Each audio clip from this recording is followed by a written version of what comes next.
maama hooda maanta waxaan ku faraxsanahay maanta dukaankayga inaan ag fadhiyo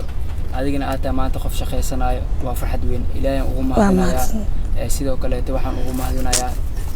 dhalinta joogto maanta iyo hooyooyinka Soomaaliyeed oo ka qayb qaatay alxamdulillah ilaahay mahadiis waa khayr Allah si intii soo dhiibtay niyeysatana waan ilaahay muraadkooda la sahal intii niyeysato nabaahid maxamed wax ka suugi jirtay محمد وحو كانوا غوري كتيرسناتي ساسو لوغو نولاي بنتا ما انت محمد ما انت قف wax baranay way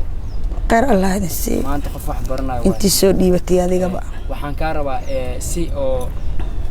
ina ugu dhawaaqay dukaanka qalabeyntiisa maxaa ku baxay oo la lacagahan dukaanka waxa lagu soo adeegay $500 $500 lagu soo adeegay adi kaarkada carrada ahayd iyo nimankii shaqaalaha 100 qoli kontana dukaan wax ka qaadan jirnaa nagu laha iska siina oo ibl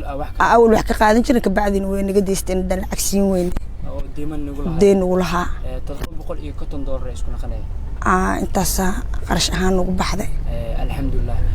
hadana waxaan nihayaa lacag $750 nagu baxay mooyee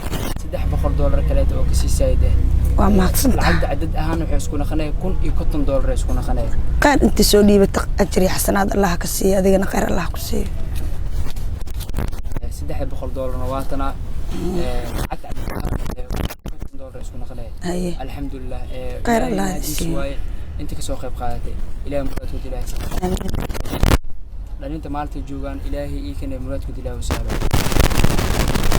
ilaahay muraadkooda ilaahay u saaro inta